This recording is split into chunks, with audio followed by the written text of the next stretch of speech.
आइए बच्चों, आज हम Bihar board class 12th Urdu का बुक जिसका नाम है कहकसा, उसका हम एक चैप्टर देखने वाले हैं जिसका नाम है गीत। बच्चों गीत, जो गीत लिखे हैं उनका नाम है साहिर लुधियानवी। साहिर लुधियानवी। बच्चों इस चैप्टर को शुरू करने से पहले मैं आपको कुछ बातें बता देना चाहता हूँ। बच्चों साहिर लुधियानवी, साहिर साहब ने अपनी ज़िंदगी में तकरीबन 3000 गीत लिखे। 3000 बच्चों, मैं समझता हूँ कि यह अपनी तरह का एक वर्ल्ड रिकॉर्ड है। 3000 गीत एक आदमी का लिखा हुआ। वाकई वो जज्बात का कोई मोड़ नहीं, मोहब्बत का कोई मौसम नहीं, भावना की कोई गली नहीं, एहसास का कोई मौसम नहीं जिसमें आपको साहिर साहब का लिखा हुआ गीत ना मिल जाए। बच्चों हिंदुस्तान को गीतों का देश कहा जाता है, इसलिए कि यहाँ जन्म से लेकर मरण तक हर अवसर पर, हर मौके पर, जिंदगी के हर मोड़ पर गीत ही गीत हैं।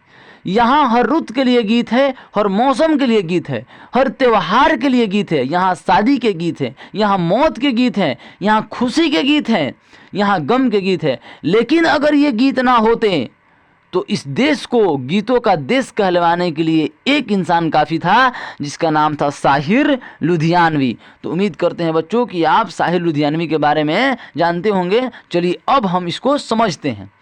और है हिंदवी अदब का कदीम सरमा, हिंदी नहीं हिंदवी अदब का कदीम सरमाया गीत में महफूज है। कह रहा है कि हिंदी का जो इतिहास है ना, अगर उसको आपको जानना है तो आपको गीत सुनना पड़ेगा।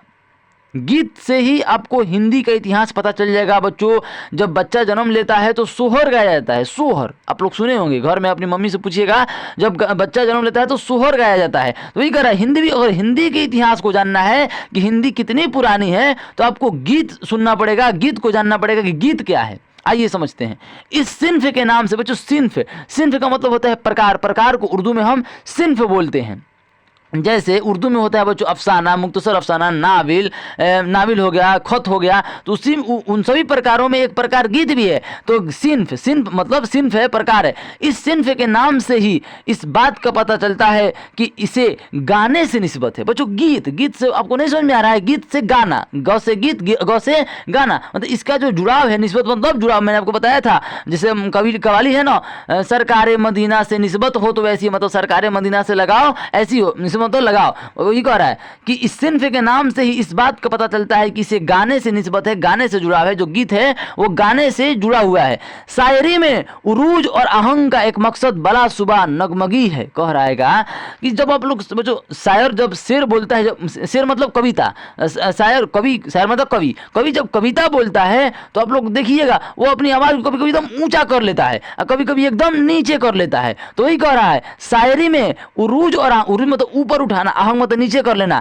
एक मकसद बड़ा सुबह नगमगी है, लेकिन वहां गाने का कोई लाजमी पहलू नहीं निकलता। कह रहा है बच्चों कि जब शायर शेर पढ़ता है तो वो मतलब राग से नहीं पढ़ता है, धुन से नहीं पढ़ता है, बस वो शेर पढ़ता है। जैसे में बच्चों आप लोग यूट्यूब पर बहुत सारा वीडियो देखे होंगे, राहत इंदौरी साहब का शेर सुनते हैं ना, तो वो वैसे ही मतलब वो राग से थोड़ी ना बोलते हैं, वो तो मतलब ऐसे ही शेर पढ़ते हैं। तो वही कह रहा है कोई लाजमी पहलू नहीं निकलता, वहां गाने का कोई लाजमी, वो गाते नहीं है। गीत की तरक्की के बाद तो अब बाज सोरा, बच्चों शायर की जमा होती है, शायर की जमा होती है सोरा। ये जो सोरा लिखा है ना बच्चों, ये शायर की जमा है, शायर का बहुवचन है। बाज सोरा मुशायरो मतलब कवि सम्मेलन में तहतुल लफ्ज गीत पढ़ते हुए देखे जाते हैं। बच्चों ऐसा है कि पहले जो कवि सम्मेलन होता था, मुशायरा होता था, कवि सम्मेलन को उर्दू में मुशायरा बोलते हैं, मुशायरा होता था, उसमें जो शायर आते थे वो मतलब चुपचाप अपना मतलब शेर पढ़कर चले जाते थे। लेकिन एक आदमी या कुछ नया ट्राई करने का प्रयास किया कि चलो भाई जो हम शेर पढ़ रहे हैं इसमें अपना राग से इस शेर को पढ़ा जाए और धुन से पढ़ा जाए। तो जब धुन से उसने शुरू किया तो लोगों को बहुत अच्छा लगा। तो जब धुन से पढ़ना अपने शेर को स्टार्ट किया तो वही तो गीत बन गया। गीत क्या है, मतलब कविता में अगर हमने धुन डाल दिया, अपनी राग को डाल दिया तो वही गीत बन गया। अगर म्यूजिक डाल दिया तो वो और भी अच्छा गीत बन गया। तो वही कह रहा है जब वो इंसान शुरू किया तो उसके देखा, जब मार्केट में कोई नया चीज आती है, कोई इंसान नया काम करता है तो उसके लोग उसकी कॉपी करते हैं, उसी तरह कहा है बच्चों। देखिए बाज शोरा मतलब बाद जो अलग जो दूसरे जो शायर थे मुशायरों में मतलब कवि सम्मेलनों में वो गीत मतलब जो शेर पढ़ते थे वो राग के साथ पढ़ने लगे, गीत पढ़ते हुए देखे जाते थे। लेकिन पहले ऐसा नहीं था, लोग फिर सिर्फ शेर पढ़ते थे। आइए आगे समझते हैं। संस्कृत या हिंदी शायरी में भी गीत के लिए हैयत मखसूस नहीं है। मतलब कह रहा है कि संस्कृत या हिंदी में भी शायरी हो उसकी कोई मतलब लिमिटेशन नहीं है कि मतलब कोई गीत का डेफिनेशन नहीं है कि गीत का डेफिनेशन ये ऐसा नहीं है मतलब राग होना चाहिए वो गीत हो जाएगा। इसका डेफिनेशन कोई सॉलिड डेफिनेशन नहीं है, इसलिए कि किसी खास बहर या छंदी के भी कैद नहीं होते हैं। मतलब इसमें कोई लिमिटेशन नहीं होता है। पुराने गीत शिद्दत जज्बात और आशिकाना इफ्ताद के लिए वक्फ माने जाते थे। जो पुराने बच्चों आप पुराने गाने सुनिएगा ओल्ड सॉन्ग तो उसमें शिद्दत जज्बात बच्चों जज्बात फीलिंग जज्बात का मतलब फीलिंग मतलब फीलिंग जो है इंसान के अंदर फीलिंग कौन सी है बच्चों? गुस्सा का फीलिंग होता है, प्रेम का फीलिंग होता है बच्चों, दोस्ती का फीलिंग होता है बच्चों, होता है ना। ये सब क्या है? हमारी भावनाएं हैं। इंसान बच्चों भावनाओं का जज्बातों का पुतला है। हमारे अंदर जज्बात है। अगर जज्बात नहीं होंगे तो हम तो रोबोट हो जाएंगे। हम में और रोबोट में बस एक ही फर्क है बच्चों कि वो सब काम कर लेगा जो हम कर लेंगे, रोबोट भी वो काम कर लेगा, लेकिन वो एक चीज़ नहीं कर सकता है जज्बात। उसके अंदर जज्बात नहीं है, फीलिंग नहीं है। हमारे अंदर जज्बात है, क्रोध है, गुस्सा है, प्रेम है, दोस्ती है, मिलन है, मिलन का जज्बात है। तो ये कह रहा है शिद्दत वो गीतों में झलकते हैं। जज्बात दोस्ती पर गीत है ना बच्चों, प्रेम पर भी गीत है, मिलन पर भी गीत है, बिछड़ने पर भी गीत है। तो ये सब जज्बातों पर गीत बनते हैं। ये कह रहा है शिद्दत जज्बात मतलब फीलिंग पर गीत है। और आशिकाना प्रेम पर भी बच्चों, प्रेम भी तो एक मतलब इमोशन है, प्रेम भी तो भावना है, इंसान के अंदर की भावना है प्रेम। तो प्रेम पर भी गीत लिखे जाते थे। अगर प्रेम भावना नहीं होती बच्चों तो क्या हमको इतने अच्छे गीत सुनने को मिलते हैं? जो पुराने गाने वो कितने अच्छे हमको लगते हैं। तो अगर प्रेम नहीं होता, अगर दुनिया में प्रेम अगर नहीं होता, प्रेम की भावना नहीं होती तो क्या हमको गीत सुनने को मिलते? नहीं भैया, भावना ही नहीं तो गीत कहाँ से आ जाएगा? तो आशिकाना इफ्ताद के लिए वक्फ माने जाते थे। जो पुराने गीत हैं वो जज्बात और प्रेम पर लिखे जाते थे। खास तौर से औरत के महबूबाना जज्बात और मिलन की आस में तड़पने की कैफियत की सबसे मौजू और तर्जुमानी अहद सतही के गीतों में होती। कह रहा है बच्चों कि मतलब जो गीतें हैं वो औरत के महबूबाना जज्बात मतलब जब प्रेमी प्रेमिका आपस में प्रेम करते हैं तो उनके अंदर क्या फीलिंग होती है कि हम एक दिन मिलेंगे, ये उनके अंदर की जज्बात होती है। इसमें हंसना नहीं है बच्चों, आप समझिए बात को। जब प्रेमी और प्रेमिका प्रेम करते हैं तो उनके अंदर क्या जज्बात होती है कि हम एक दिन मिलेंगे। तो उस पर भी गीत लिखा हुआ है। आप लोग मतलब सुनिएगा, गीत तो बहुत सारा है। महबूबाना जज्बात और मिलन की आस में जो मतलब एक मतलब जो जैसे प्रेमी है, जैसे प्रेमिका है, वो मतलब सोचती है कि हम कब मिलेंगे, मतलब हम दोनों कब एक हो जाएंगे। मिलन की आस में तड़पने की कैफियत की सबसे मौजू और तर्जुमानी अहद सदैव गीतों में ही होती है। जैसे गीत है ना बच्चों मिलन पर कि मेरी वफा मेरी कसमों पर तू एतबार तो कर, मिलन की रात भी आएगी इंतजार तो कर। मतलब इसमें प्रेमी जो है वो प्रेमिका से कह रहा है कि मेरी वफा और मेरी कसमों पर तू एतबार मतलब भरोसा कर, मिलन की रात आएगी तू सिर्फ इंतजार कर। वही मिलन पर भी गीत। अगर जज्बात नहीं होते तो क्या इतने अच्छे गीत हमको सुनने को मिलते हैं? तो हंसना नहीं है। हमको पता है आप लोग हंसते होंगे, लेकिन हंसना नहीं है। उर्दू में आम तौर पर गीतों से बेतवज्जोही बरती गई। मतलब उर्दू में मतलब हिंदी में गीत गाए गए लेकिन उर्दू में गीत नहीं गाए, इसलिए क्योंकि बच्चों हमारे इस्लाम का कानून है कि गाने हराम है, इस्लाम में गाने हराम है। तो वही कह रहा है उर्दू में आम तौर पर गीतों से बेतवज्जोही बरती गई। मतलब उर्दू में भी बहुत ज़्यादा मतलब होनहार कवि थे, लेकिन उनको मतलब गाने का मौका नहीं दिया गया, क्योंकि मतलब उनको बोल दिया गया, सब मौलाना सब बोल दिया सब कि नहीं ये हराम है हमारे लिए। इस्लाम में कानून है कि गीत हराम है हमारे लिए, इसलिए वो आगे नहीं बढ़ पाए। लेकिन बाद में समझाएगा कि देखो भैया ये गलत चीज़ नहीं है। अगर हमारे गाने से, अगर हमारे राग से, अगर हमारे लिखे हुए लफ्ज से अगर कोई डिप्रेशन से बाहर आ जाता है, वो जो जब आप डिप्रेशन में होते हैं चाहे टेंशन में होते हैं तो आप गीत सुनते हैं ना, साइलेंट सॉन्ग सुनते हैं, मतलब हर तरह का गाना सुनते हैं, तो इससे हमको थोड़ा सा अपनापन लगता है गीतों से। तो वही समझाएगा कि ये गलत काम नहीं है, जुआ शराब नहीं है कि इसको मतलब हराम कहा जाए। ठीक है, मतलब एक हद में रहकर मतलब गाया जाएगा, मतलब हद पार नहीं किया जाएगा। तो फिर गीत गाया जाने लगा, उर्दू में भी गीत गाया जाने लगा। अजमतुल्लाह खां, मेराजी जमीलुद्दीन आली जैसे सोरा, शायर की जमा सोरा ने बाज़ाब्ता गीत कहे। मतलब उन्होंने भी जब समझाया गया मौलाना को कि नहीं ऐसा नहीं है, मतलब गीत गाने दीजिए हम लोग को, तो फिर उन्होंने गाया और बहुत बढ़िया गाया बच्चों, शानदार। बाद में फिल्मों और मुशायरों की वजह से गीतों की तरफ उर्दू शायरों की तवज्जो हुई। मतलब उर्दू के जो शायर थे वो भी गीत गाने लगे, उनमें भी साहिर लुधियानवी एक थे बच्चों।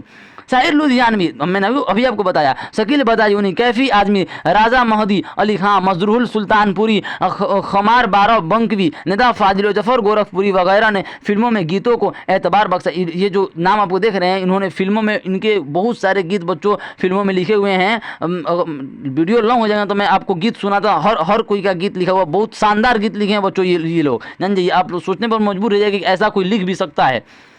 आज गीतों के मौजूदात मतलब होता है सब्जेक्ट, मतलब गीत मतलब हर किसी का एक सब्जेक्ट होता है ना, जो भी आप काम करेंगे उसका एक सब्जेक्ट है ना। मतलब ये सब्जेक्ट कौन सा है बच्चों? उर्दू, आपके मैथ साइंस ये सब सब्जेक्ट है ना। उसी प्रकार गीत, भैया किस पर गीत लिखा जाए, उसका सब्जेक्ट क्या है, उसी प्रकार आज गीतों के मौजूदात इसी तरह से लामहदूद हैं जिस तरह गजल या नज़म के मामला है। मतलब कह रहा है कि गीत मतलब किसी भी सब्जेक्ट पर बनाया जा सकता है, किसी भी सब्जेक्ट पर, उसका मतलब महदूद नहीं है, लिमिट नहीं है कि ना भैया मतलब कुछ इसी पर आपको गीत लिखना है। नहीं, जो जिस पर आपको अच्छा लगे उस पर आप गीत लिखिए, बस एक हद में रहकर लिखिए। भोजपुरी का मैं यहाँ पर बात नहीं कर रहा हूँ बच्चों, क्योंकि भोजपुरी का लेवल ही अलग है, उसको तो आप कहिए मत, छोड़ दीजिए उसको। हर तरह के मौजूदात को बहुत सलीके से हमारे शोरा गीतों, शायर की जमा शोरा गीतों में शामिल करके दादे सुखन ले रहे हैं। मतलब हर तरह के मौजूदात, हर तरह के, अभी मैंने को बताया, जो आपको अच्छा लगे उस पर आप गीत बनाइए और उस पर दादे सुखन मतलब पैसे कमा रहे हैं, उस पर गीत लिखकर गाकर उससे पैसा कमा रहे हैं। गीतकार बहुत पैसे कमाते हैं बच्चों, मेहनत भी तो लगता है, शब्दों को कैसे सजोना है, कैसे गाना है,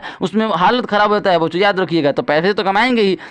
असरे हाजिर के मसाइल भी इन गीतों में शामिल हो रहे हैं। असरे हाजिर का मतलब होता है जो जमाना अभी चल रहा है बच्चों, जो जमाना अभी चल रहा है, मतलब कि जो जमाना अभी चल रहा है उसमें क्या क्या समय है, मसाइल का मतलब प्रॉब्लम, समस्याएं, उस ज़माना में क्या क्या समस्याएं हैं उस पर भी गीत लिखा जाता है बच्चों। जिस तरह हमारे चेहरे में दाग हो तो उस दाग को देखने के लिए हमें दर्पण की आवश्यकता पड़ती है, तब जाके हम अपने चेहरे की दाग को देख पाते। उसी तरह हमारे समाज में जो समस्याएं हैं उन समस्याओं को देखने के लिए हमें फिल्मों और गानों की ज़रूरत पड़ती है। उनकी सहायता से हम जान पाते हैं कि हमारे समाज में क्या क्या समस्याएं हैं। तो बच्चों ये क्या करती हैं, एक तरह से दर्पण का काम करती हैं हमारे समाज के लिए। आजकल समाज में बच्चों प्रॉब्लम क्या है कि लोग अपना गलती नहीं देखते हैं, दूसरे की गलती निकालना शुरू कर देते हैं। उनमें लाख गलती भरी हो लेकिन वो अपना नहीं देखते हैं, वो दूसरों में गलती निकालना शुरू कर देते हैं। इसीलिए इस पर एक गीतकार ने लिखा है कि यार हमारी बात सुनो, ऐसा एक इंसान सुनो जिसने पाप ना किया हो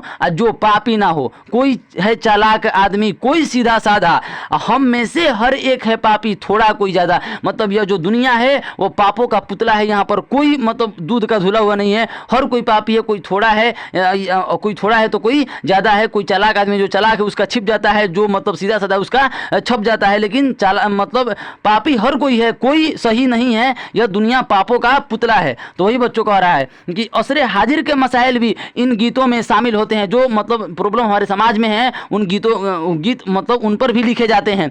शहर मतलब समझते हैं, शहर और गाँव के तजादात और टकराव की अक्कासी भी बाज गीत लिखने वालों ने अपने गीतों में की। मतलब शहर और गांव के बीच हमेशा जैसे भाई में कैसे लड़ाई होता है, उसी प्रकार शहर और गांव के बीच में नहीं सुनते हो कि शहर वाले कहते हैं कि हम अच्छे हैं, गांव वाले कहते हैं कि हम अच्छे हैं, तो इनमें टकराव होती है। इस पर भी गीत लिखे हुए हैं बच्चों। एक शायर ने इस पर लिखा कि शहर में इंसान बसते हैं और गाँव में इंसानियत। सबको कोरोना में पता चल गया कि सब भाग कर आ रहे थे गाँव ही, तो उसमें टकराव होती रहती। इस पर भी गीत बना हुआ है। सब्जेक्ट मतलब कोई भी हो, बस अच्छा होना चाहिए। हर चंद आज भी इस सिन्फ को कबूले आम का दर्जा हासिल नहीं है बच्चों। कह रहा है कि मतलब गीत जो है वो इतना फेमस नहीं, उस जमाने का बात कर रहा है जब ये किताब लिखा गया था बच्चों। लेकिन आज तो गीत का तो कहिए मत, गीत तो बहुत ही ज़्यादा फेमस है। हर किसी के लब पर, हर किसी के जवान पर गीत ही गीत है बच्चों। काम करते आप गाने सुनते हो, आप लिखते होंगे तो गाना ईयरफोन लगा लेते हैं कान में, आप गाने सुनते हैं, तो गीत हमारे जीवन से जुड़ा हुआ है। वही कह रहा है आम का दर्जा हासिल नहीं है, लेकिन है, ये बात नहीं है। और उर्दू की बड़ी सिन्फों के मुकाबले इसका सरमाया सुखन भी कम है, लेकिन इस सिन्फ में रोज अफरोज तरक्की की निशानात देखे जाते हैं। मतलब इसमें तरक्की हो रही है, जाहिर सी बात तरक्की तो हो रही है। हर कोई बच्चों गीत सुनता है। उम्मीद करते हैं बच्चों कि आप इस गीत चैप्टर को समझ गए होंगे। अभी पूरा समझना है शाहिर लुधियानवी, तो वीडियो लॉन्ग हो जाएगा बच्चों। तो आज के वीडियो में मैं इतना ही रहने देता हूँ। अगर आगे भी आपको समझना हो तो मुझे कमेंट करके ज़रूर बताएं। धन्यवाद।